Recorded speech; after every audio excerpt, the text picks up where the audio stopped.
Hello.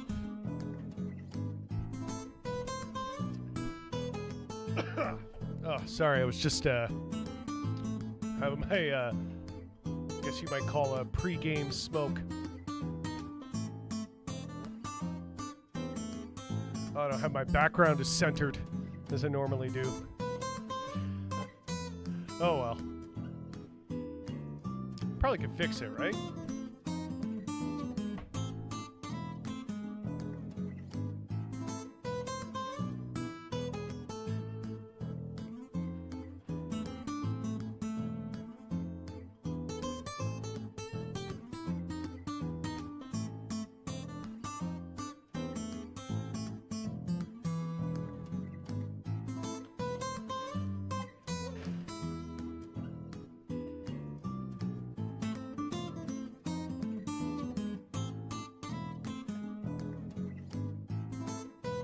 That's why we call it the Rough Report, folks.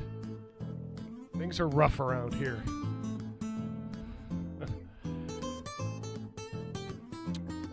All right.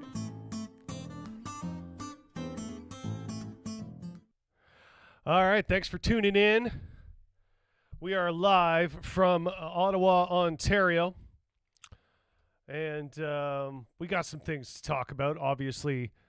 So there's always news. I was going to say, we got some big news this week. I don't know. I can't remember a week where there wasn't some type of big news happening. So maybe just saying we got a lot of news this week is not, I don't know, as impactful as it normally is. Yeah, so I didn't do like we didn't run a rehearsal for this show like we sometimes try to do, so we have a better workflow. But I have all my bullet points here. I have everything I want to talk about. I hope you respond in the chat and be an engaging part of the show. I see our number one fan Jessica is with us right now.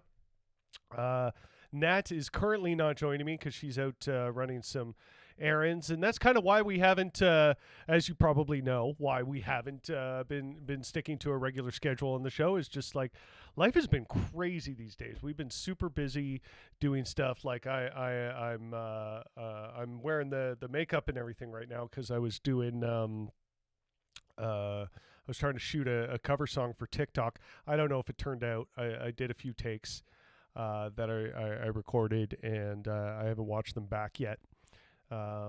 Sometimes, like, I know it's way off topic here, or, well, I wasn't even on a topic. Whatever. It's the Rough Report. Deal with it. Yeah, sometimes I don't know how a video I shoot turns out sound and visual wise until after I watch it, because I do a lot of this stuff myself. And I don't have a second person there to kind of be any sort of guide, so I can just pay attention to performing. I have to pay attention to performing. Is the camera set up right? Is the sound set up right? You know, and did anything fail? Like while I was trying to shoot this thing, I ended up having to do a bunch more takes than I wanted to because for some reason the video would just like stop recording in the middle. Like I would finish a take, go up to the camera and realize it just wasn't recording, and it had stopped like halfway through for some reason. So you see, yeah, doing this stuff alone is it's something. Let me tell you. So if my productivity seems low, that's why. It's because I'm literally doing everything. If I could pay other people to help create this show and create this content, I certainly would. Sorry, I heard a crackle. See, things like this send me into a panic because I don't have a sound guy who's like gonna jump on that problem if it occurs. Right? It's just me, including doing the set design here.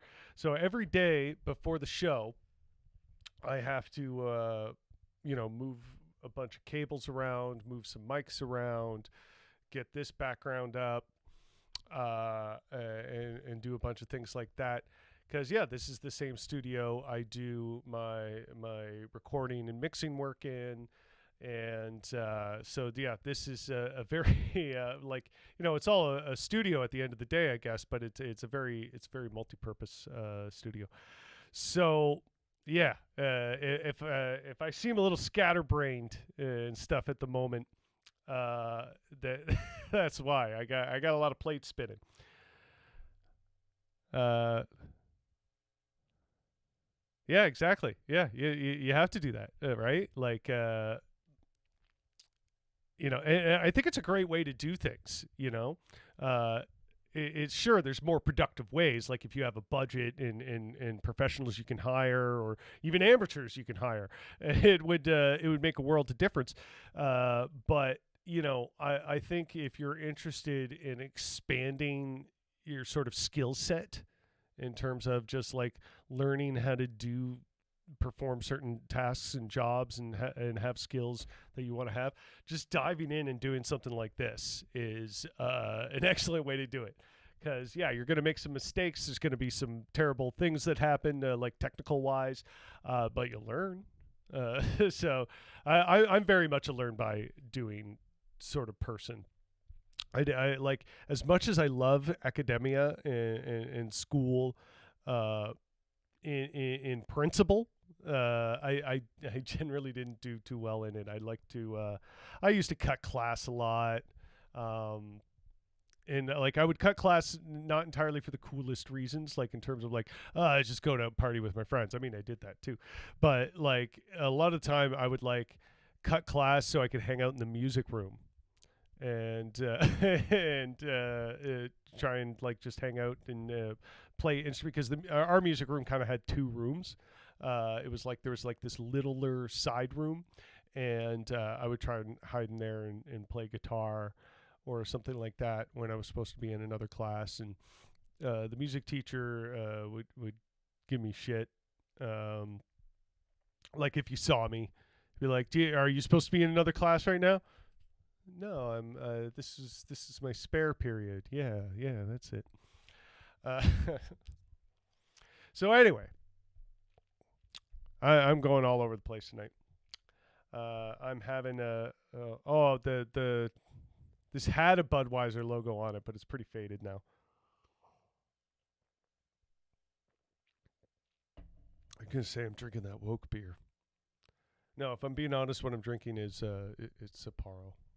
I'm drinking the Japanese beer. I've been really like, that's been my go-to beer these days. I don't know why. I'm kind of over the craft beer. The craft beer has not been doing it for me. I'm usually down with experimenting. I'll get the seasonal stuff, try all the different ones. I don't know. I think for the most part, craft beer is just like, it's killing my palate with just like murderous amounts of like that kind of like spicy hops that like all the IPAs have and stuff, because that's what like most of these beers are. Um, so I'm kind of over it now. Like I used to be all about trying as many different beers as possible, but I've kind of I feel like Sapporo is going to be my beer of this summer.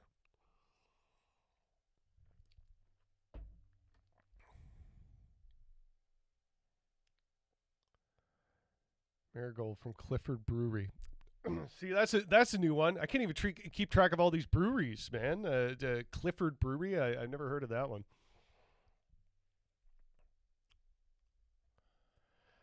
So just a reminder, sometimes like I can see the number of viewers we currently have, but sometimes it lies to me, or it's lagged, or like it just shows me the wrong number. So if you're here, let me know you're here. Definitely be part of the chat here. Um, so I'm just looking at the tabs I got and where I'm starting today's show. Okay, this is pretty good. I'll start with this one.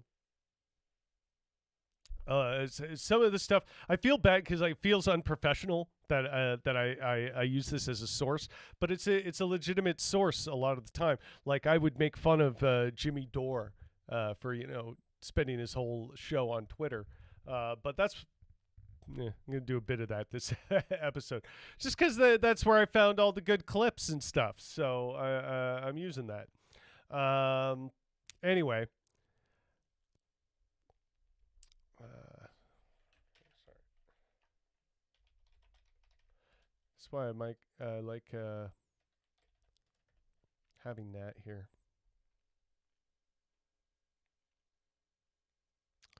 because she can fill in when I'm doing this typey stuff.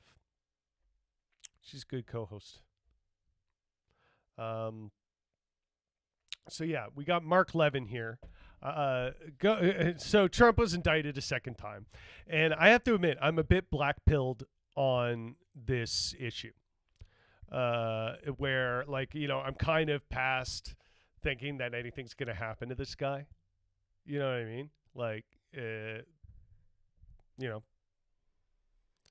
What punishment is there? What punishment is he gonna get? You know what I'm saying? So anyway, here's Mark Levin freaking out. Posted by Ron Filipowski, saying Mark Levin is having a tough night, talking about Trump's second indictment here. Right, Jessica? I'll believe it when I see it.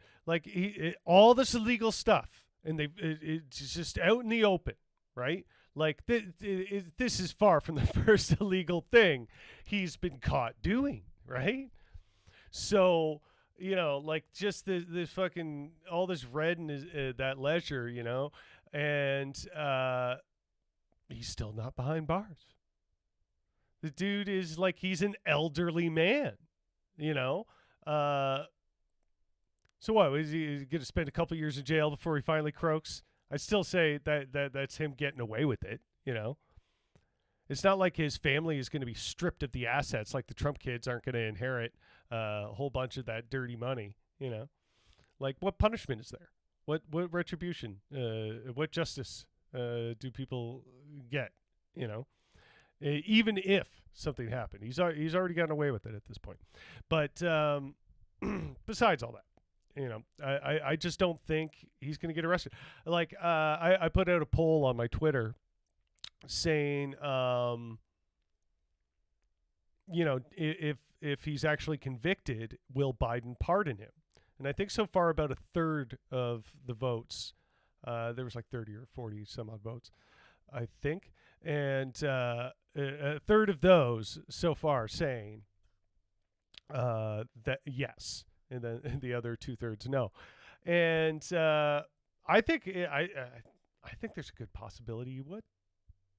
I wouldn't put it past him. They pardoned Nixon, and you actually, it's been a while since I've thought about all the Nixon stuff. I know he was a piece of shit, but as far as the illegal stuff he did, stacking it up against Trump's, I'm trying to think who was worse here.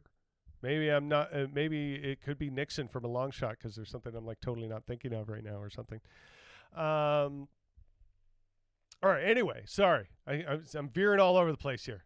That's when I didn't rehearse the show at all. We got Mark Levin here. They're throwing. Okay. And mostly I'm showing this because it's kind of funny. Let's click on the wrong screen there. It's funny because he's freaking out, but there's also a funny follow-up video that I'll show you that makes it even better. They're throwing all these process crimes and all these crimes that grow out of the criminal investigation against Trump. What did he do with the documents? Did he sell them to the enemy? No. That's why we have an Espionage Act, not to trick up a president. What did he do? Did he burn them all? No. The government has all the documents back. So there is no violation of the Presidential Records Act at this point. But they throw the book at him. They go after his attorneys. They make them testify. They're attorneys under the crime fraud exception to attorney-client privilege. That means he didn't have due process. His own lawyers were being subjected to interrogations. And they had hundreds of in-person people testifying in front of grand juries. Thousands of collections of documents for what? For what? And they indict him today? They indict him today in Miami? All of a sudden it's in Miami? All of a sudden we have a Florida grand jury? Because the moron in Washington figured out that there are venue issues that could lose him his case. This guy, this... He just, I don't even know what he's talking about. Venue issues. Might be some sort of legal speak I'm not familiar with. I don't know what he was talking about there. But yeah, just sort of like freaking out and rambling because like nothing in what he's saying is accurate, obviously, right? He's just like having a meltdown. And he's like, well, he's speaking it from the authority of a lawyer, but like,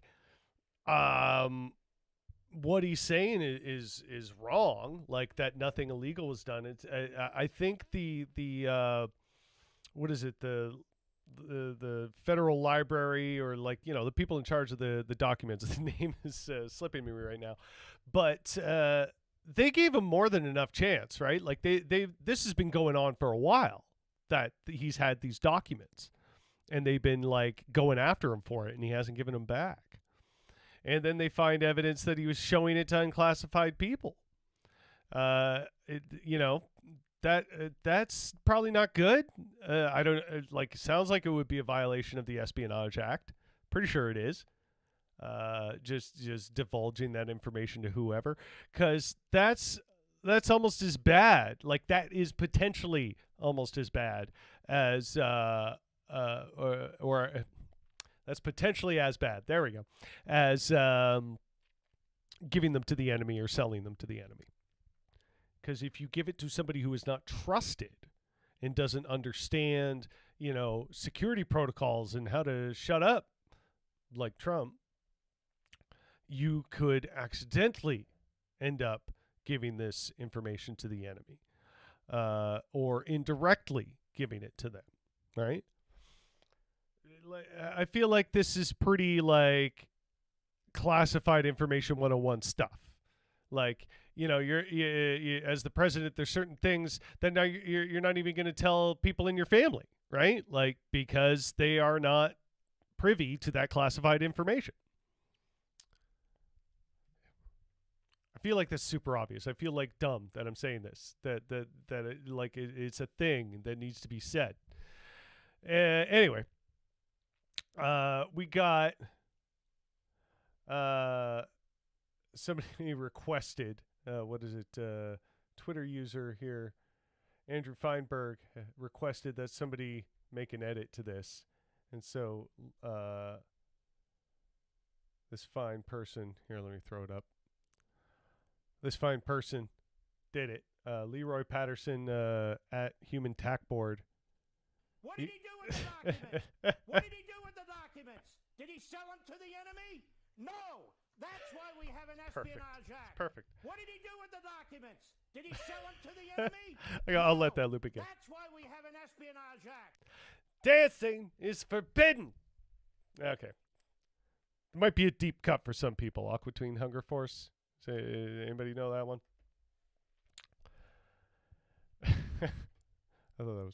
I thought that was pretty funny. I appreciated it. So yeah, like more shots of the classified documents here from what is this? Roz Alerts is who I got these pictures from, and yeah.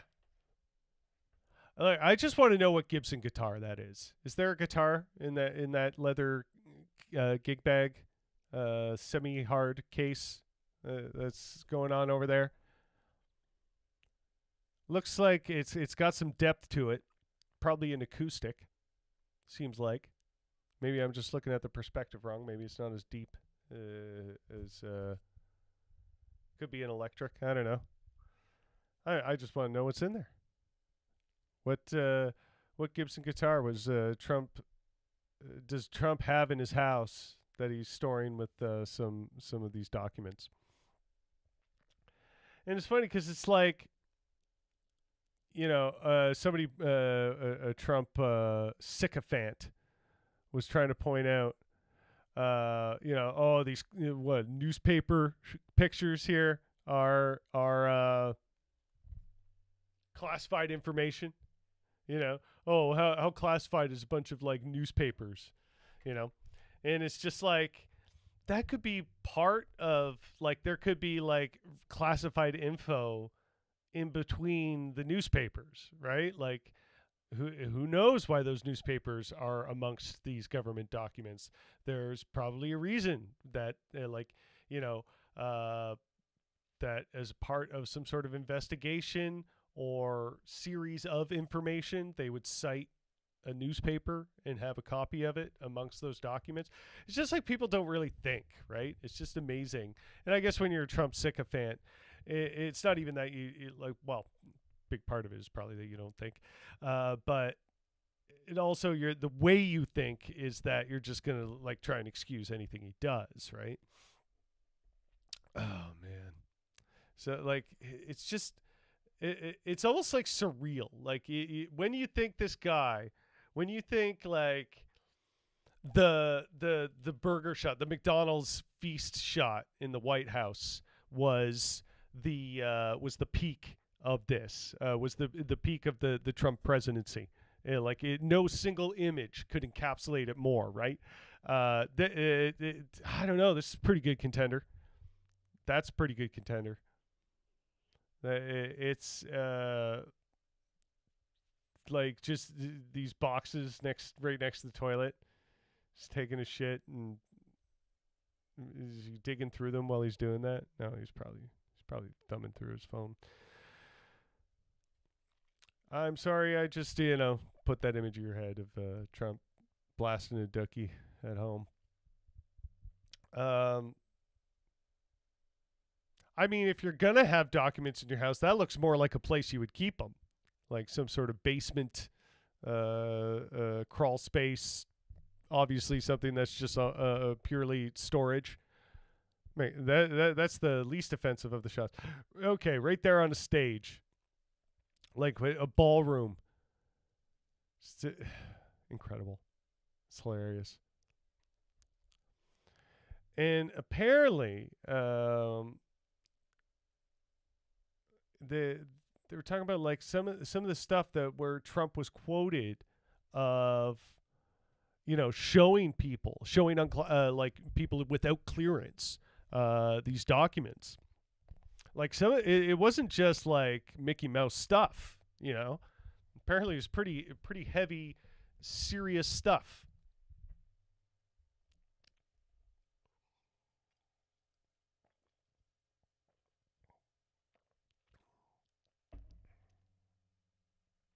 Something about like private conversations with Kim Jong Un.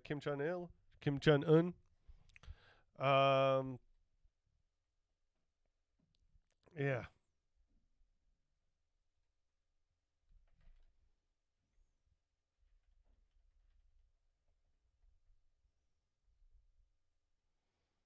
Sorry, somebody just allowing myself to get distracted on the show today. Here, I'm gonna throw this up because a mutual on Twitter just said I had too much faith in humanity because I found it very confusing and baffling that Aiden Ross is famous and people know who he is and he has like some sort of following that he makes money from. I find that all baffling. He's one of the dumbest guys I have ever heard in my life. I'm not going to put on what he's saying. They don't want to be associated with a guy having Nazis on a stream. Well, that's about all you need to know. But like, right down to every single thing that comes out of his mouth and how it comes out of his mouth is the dumbest shit you have ever heard in your life. It's incredible. This guy's batting average for being a total dumbass. But yeah, maybe I do. Maybe I do have too much faith in humanity. Anyway, moving on. Where'd that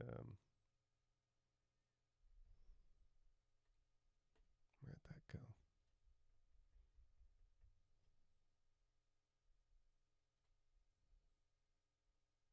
Oh, okay. Yeah, I guess I was done with that. Moving on. From the Trump stuff, because like I said, what more you can say? The Trump followers are going to do their thing where they either excuse everything he does or make up excuses for it, defend it, think it's fine, and think the Democrats are worse, therefore it's fine. Whatever. they're going to do their thing, right? And America's going to do its thing where it doesn't hold powerful people to any real account, especially if you're a former president.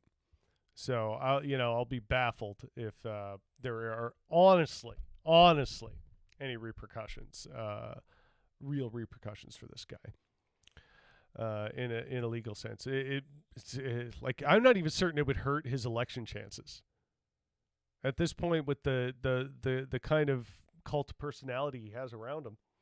I counted on it helping him, to be honest. So I would definitely take a look at Left Hand Stew here, at Left Hand Stew, STU, on Twitter here. I'm down at Carling and Broadview, where Horizon Ottawa and Community Solidarity Ottawa have organized a counter-protest to meet Billboard Chris and Josh Alexander, who have organized a demonstration. So, yeah, they're basically, let's call it what it is, hate group is going down there. Like Billboard Chris is a known Nazi, essentially.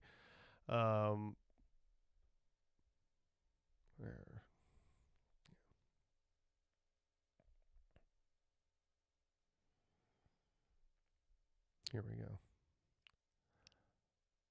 Was this today? Yeah, it was. Okay. There we go. Okay. Billboard Chris is it's a real dumb piece of shit. What a great day this was. Biggest protest against gender ideology in Canadian history.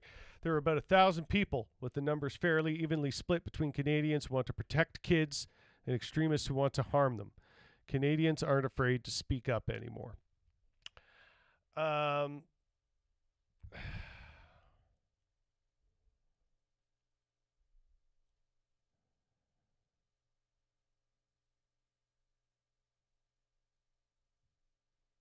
Like this is Canada, and they're wearing the red hats. What does that say? Save Canada. Save Canada. Yeah, Christ is King. These people are fascists, right? Absolute dumbass fucking fascists. And they don't deserve any respect whatsoever. They don't deserve to have their ideas contended with. They're here for hateful reasons, making up insane nonsense. There were about 1,000 people. I don't know. I'm gonna guess probably not. I don't know. I haven't seen any official report on that, but that doesn't. Maybe if you include all the counter protesters, there were 1,000 people. And yeah, Canadians who want to protect kids by denying them any education about, what's appropriate for their bodies, what's appropriate for themselves as far as, romance and relationship goes, and having them understand a basic level of boundaries and emotional and physical awareness. And this involves talking to them about sexual orientation and having them understand that the things that they feel about themselves inside is good and normal as they change and develop into adult people, right? And I remember like this, when I was in health class, 7th to 8th grade, I think there was like one kid ever that, because of parents' rights and what have you, got up and left the room when they started talking about sex ed in health class. But I remember distinctly it not being preachy or anything of that sort, right? It was just kind of teaching things as they are. And if anything, falling short because people weren't sorry.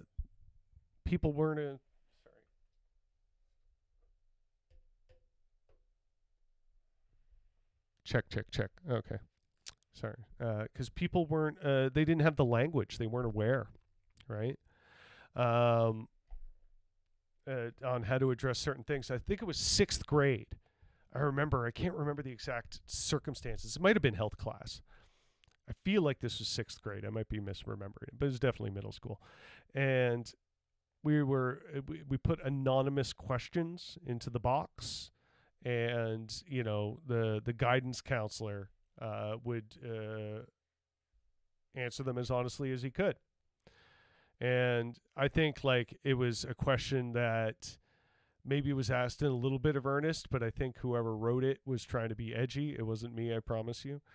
But just wanted to like try and put the teacher in the hot seat by asking, and asked how do gay people do it, was the question.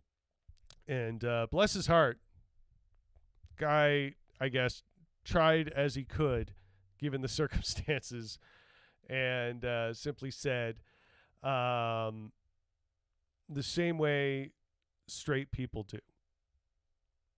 And when you're talking to like people who are like 11 and 12 years old, at this point, some of them either have seen pornography and are vividly aware. But for most of them, I would say by majority,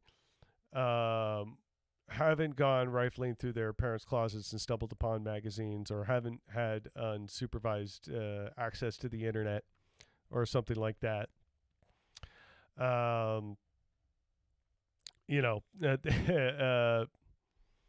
For those that didn't do that, they kind of had a surface level, maybe jokey, sort of like edgy knowledge of what was going on with that. And then, of course, there's going to be a handful of kids that have no freaking idea what you're talking about. Just none.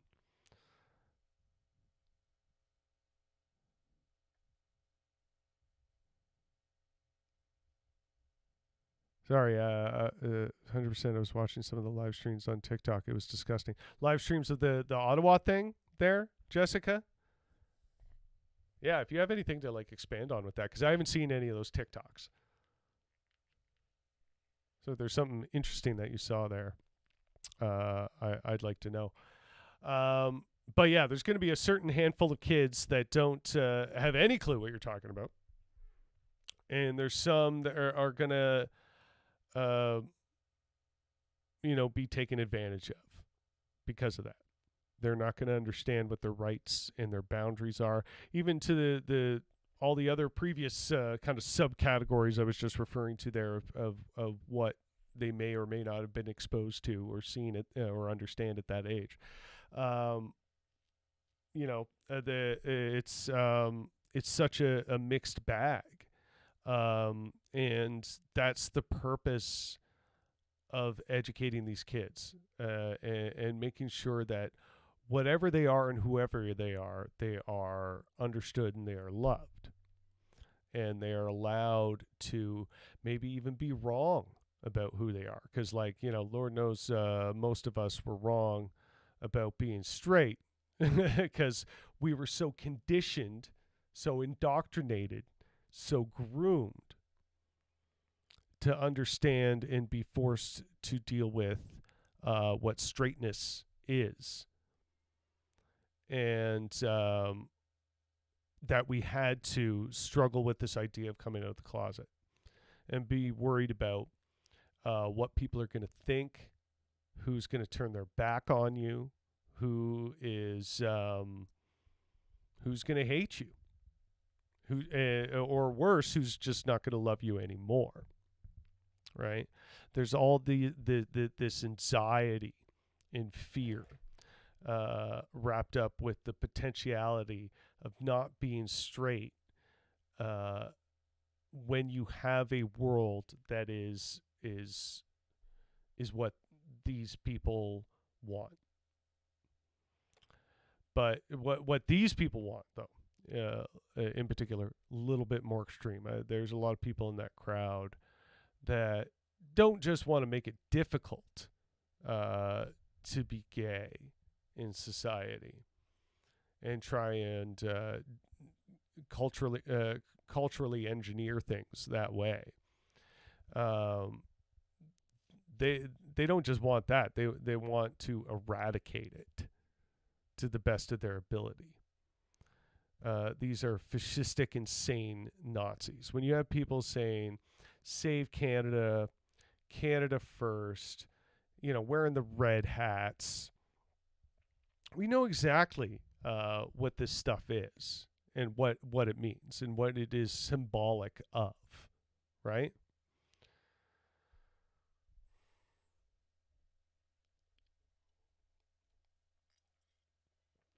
So, Jessica, you were adding some things there.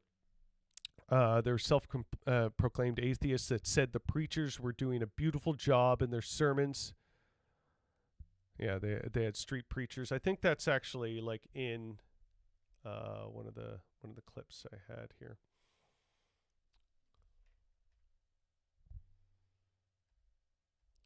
Yeah, there's a street preacher here. And God has better for you.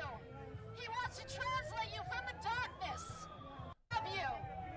And God has better for you. He wants to translate you from the darkness. He wants to translate you from the darkness. Is that what she said? Did I hear that properly? Because those words, like, together don't really make sense. Translate you? Okay, seems very, very awkward wording in my mind. But yeah, that's one of those street preachers. I wish there was a longer clip, because I'm sure, there's a lot of ways you could describe the job these street preachers were doing, but beautiful, probably not one of them. And like, never deny the fact that, like, yeah, sure, these people are genuinely hateful and stuff like that. But when you're talking about like these self-proclaimed atheists showing up to these events and saying things like this, they know they're being, like, disingenuous and provocative, and it's like, oh, that's part of the political action for them, right? Is the trolling, because they think they're really making like some sort of bold statement by appealing to the Christo-fascists and things like that. Some sort of, go freedom of speech, except, if it's in favor of gay people. So Stewart spoke with Emily Quayle, a parent of two students at Broadview PS and a lead organizer, PS being public school, sorry. They're not going to stop just at schools. These people are a movement. They are allied with white supremacists, anti-Semites. Some people that are coming have swastikas tattooed on their bodies. This is far beyond and I don't want to reduce it to say simple transphobic protest, but it's a massive fascist movement. Billboard Chris is going to be speaking soon in the States with Marco Rubio and Donald Trump for what I think is being possibly considered a domestic terrorist organization called Moms for Liberty. Like, this is an international thing where people are being flown in from Florida, BC, the east coast of Canada. And so we have to start treating it like for what it is. The board's response has been quite disappointing, to be honest. They've been taking a role that everyone has the right to protest. They would just rather it not happen in front of schools. To which I say, these are our schools. This is our neighborhood. We have the right to defend it from these people. Right in the middle of a if we neighborhood weren't here, there. There'd be no one else left to stop them from coming down. And further, the few people that would want to show up would be incredibly unsafe because they wouldn't have the safety of numbers and organizational skills. Also, there is no acceptable place for this. Where would you like the fascists to rally instead? Do you want them to rally in front of someone else's house? Do you want them to keep attacking libraries and performance venues? Do you want them to start moving and finding other public spheres? Do you want them in front of hospitals? At our public offices? Absolutely not. So there is no acceptable place for this, and the only way to correctly counter fascism is by showing up like this in the street and telling them that we outnumber them, and we will not let them spread their transphobic, fascist, ideology anywhere, here or anywhere else. And That's exactly it. She nailed it. You can't say it better. I got nothing more to add. Pitch perfect. You just shut it down wherever it's happening. You don't treat it like it's a freedom of speech issue, because that's why these guys were crying about freedom of speech for so long, right? Is because they want their ideas to be entertained in this public sphere and taken with some amount of seriousness. And in doing so, it leads to emboldening them, and then they start doing stuff like this. And I can understand, from a centrist perspective, being concerned about freedom of speech still, without being as extreme as these people being like, well, what if, devil's advocate type shit. What if you could just say anything is fascist and could be shut down, enemy of the people, and you shut down the protest, right? And I can understand being ideologically sort of stuck on that, and that's why it's so important to have a vivid understanding of what hate is, what systemic hate is, what political hate is, what fascism is.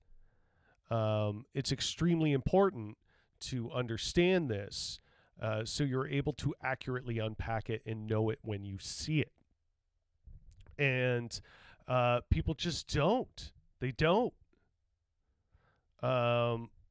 And that's how these people end up getting wrapped up in this, because half those people in this crowd that are fascists and being raised to be fascists obviously weren't taught to understand what the meaning of their ideology really is, right? They've been deeply led astray, or there's just, all sorts of other things deeply wrong with them, and that's just how where they're at. So you don't treat it like something that can be debated and bargained with, because the level of absurdity, like when you're talking about guys like Billboard Chris and that tweet that I showed you, that was mild compared to a lot of what he and people like him have to say. And, saying like, oh, you're just extremists out to harm children. Meanwhile, they're trying to take away every sort of tool that a young person could have in order to understand themselves as sexual beings, the sexual beings they are growing into, and having boundaries around that. And, having an understanding of what is right and what is wrong when it comes to that stuff. When you take those tools away from them, you leave them exposed to being taken advantage of by abusers and predators. And let's face it, those aren't drag queens. Those aren't trans people, right? It's family members. It's youth pastors. It's priests. The very same sort of demographic that is trying to take this education and these tools away from these young people. And it's absurd. And it's going to harm them. It's going to lead to abuse. And not only that, it doesn't stop with the schools, like she was saying, right? It doesn't end there. It's not a point of like protecting the children is just like kind of this launch pad, this thing where it's like, well, everybody wants to protect children, right? Oh, don't you want to protect the children? Like, of course, right? Who doesn't? What kind of monster do you think I am? But then you're led down this path of doing quite the opposite of protecting them. and that's the goal, right? It's like they got to protect. I've said this about Matt Walsh in the past, where everything is like an inversion. Every accusation is actually a confession, and every ironic confession is an unironic confession. These people show us who they are in such blatant ways. It's shocking that, some can't see it. And of course, known grifter Kareem Assad was there. Sorry, I'm going to get back to what Jessica was saying. And I'd ask the difference between puberty blockers and birth control. Most girls I know have been on birth control since they were 13, and they said birth control is normal. Completely ignoring the fact that puberty blockers were designed for cis kids going through precocious puberty. Did you see those Matt Walsh diaper baby stuff? Oh, yeah. The Matt Walsh diaper baby stuffies. Yeah, again, like, I would call that, I would put that in the ironic confession category, that, isn't this funny and silly when I'm doing, selling this, like, weird diaper baby plush toy doesn't that trigger the left kind of thing? It's just fucking weird, I think. But yeah, Kareem Assad, of course, was there trying to make herself the character, the main character. Instead of wearing a Save Canada hat, she's saying Save Karima, because she's just such a victim. Everybody's out to get her. Everybody's so awful. But she's the one showing up to these things and pretending that she's on like this side of progress, but schmoozing with all these far right and fascist people. As a society, and I say that, well, that sounds kind of, but democracy is very fragile, right? And democracy exists because of norms and because we sort of accept certain things and we agree to certain processes. And if that's all out the window, then we are in a state of real flux and real danger. Can't quite make out what she was saying there. As someone who has grown up non-white in a predominantly white society, and I think that anything that threatens our fundamental civil liberties, which include freedom of expression, of association. Oh, she's doing the freedom of speech thing. Like these people should have the freedom to protest. Of course she is. Of course that's what she's fucking doing. Anyway, he asked her about the hat. Neutral? I mean, you're doing it a little bit provocatively. So absolutely, it's provocative. It's an ironic. Oh, I'm so provocative. Ironic. Shut the and you know fuck what? I up. would have rolled my eyes at that, kind of like, oh yeah, haha, red mega hat. But what has happened in people reacting to my coverage has been polarization there as well, and people who will. Thing is, like, she's calling it coverage, but she's making herself the story. She's trying to cast herself as the main character of this. Right? Fucking ridiculous. Characterize me as fascist because you're giving them don't start every with reason to. broad denouncement, for example, and Wait, let that's me what catch I that was wording referring again. to.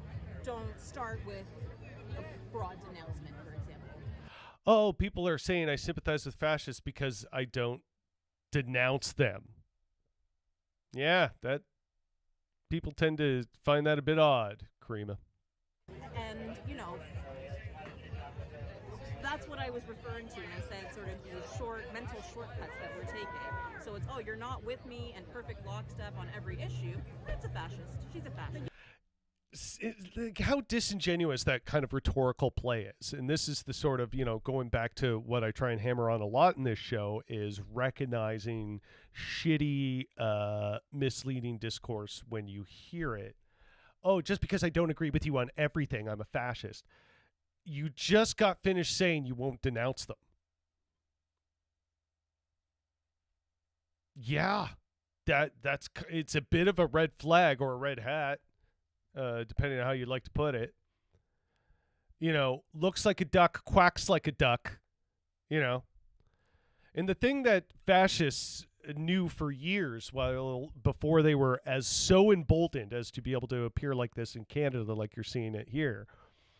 The thing about fascists is they still fundamentally understand in a number of ways to not call themselves that in public, to not advertise that as their brand, despite it being their ideology.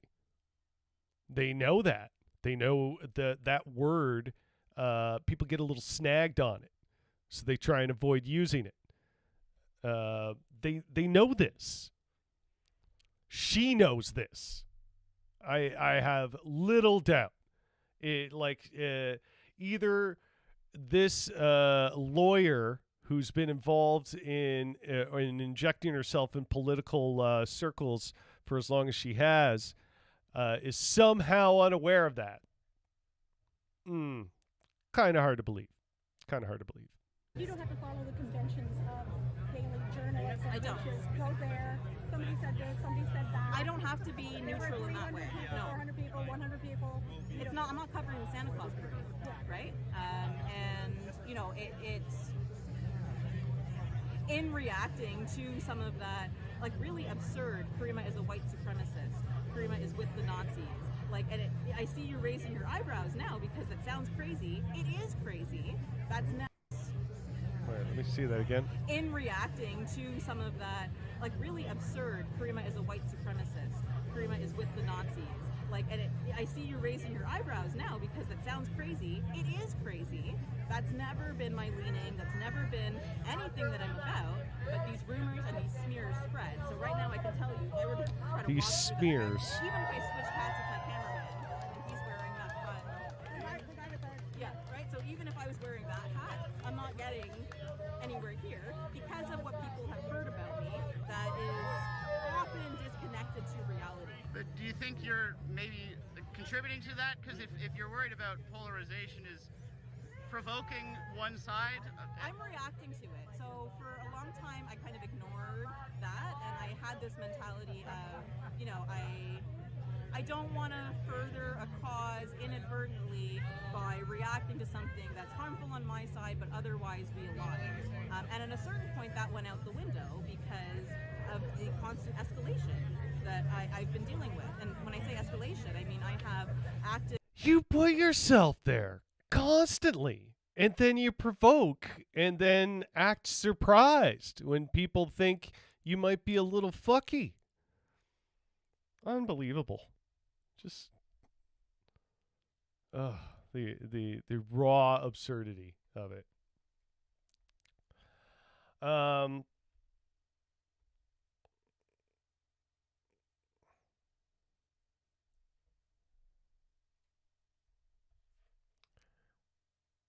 And then, yeah, there's her cameraman also in the Save Karima hat with the ski mask on. It's really, really weird.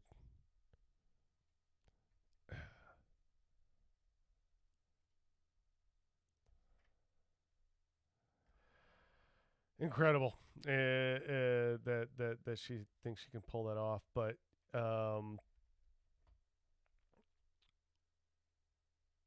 yeah, I have one last thing to show to kind of cap on this subject about these people trying to, take away from Pride Month in protest. Basically, well, the very reason we had Pride in the first place. They're showing us. They're telling us that reason, right? I thought I was going to get to talking about Doug Ford a little bit. Because everything's on fire, but it looks like I'm rounding out the hour without quite getting to that. But yeah, I just wanted to give a shout out to Joel Harden, who is a Ontario NDP MPP,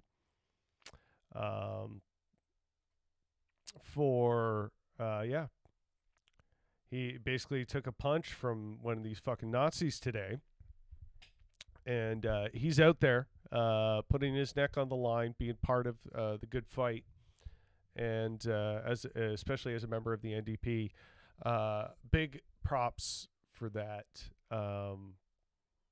Yeah, that's I would that earns some points in my book as far as trusting a politician goes. I'll say that.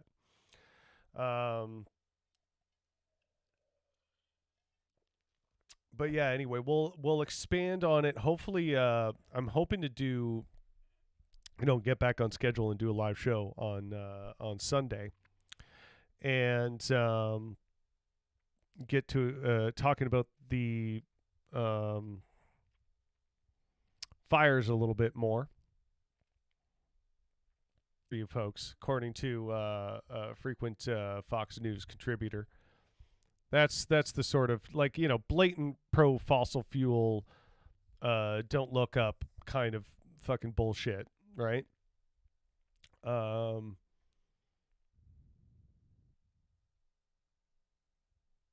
Chat disconnected, please. Oh, okay. Thought I lost connection there. Yeah. So I was gonna mainly, and again, we'll expand on this on Sunday. Ontario will invest enough to fight forest fires, says Natural Resource and Forestry Minister. They said this just like recently, yesterday. There were 34 active forest fires in northeastern Ontario on Wednesday. Yeah.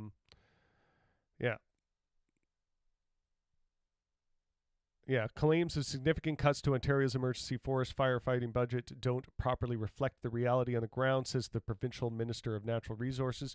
Graydon Smith smokes to CBC, blah, blah, blah, blah. We won't forget the Doug Ford Service cut 67% from the Ontario emergency forest firefighting budget and are fighting to reverse them. Yeah, he did cut 67% of that budget. That is a fact. In 2021, the province budgeted $237 million for emergency forest firefighting. The interim budget for the next year was $100 million, and the plan for 23-24 is to invest $135 million. But Smith said the budgeted amount doesn't reflect what the province will actually spend this summer to fight the growing number of forest fires. That's kind of marble mouthed gobbledygook, isn't it? He said the ministry will spend more than the budgeted amount if necessary. God, the blatant bullshit in that statement. We were not prepared to handle this, and now you're trying to put out a political fire on top of the literal fire. So yeah, we'll be expanding a bit more on this Doug Ford bullshittery on Sunday. We're going to do a live show, I promise, 8 o'clock. And we will get that going. In the meantime,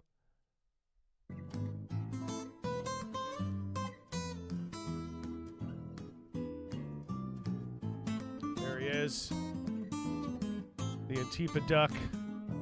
The leader of Antifa.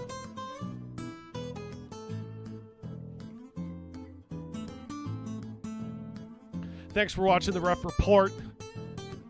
I'm Jimmy Ruffy.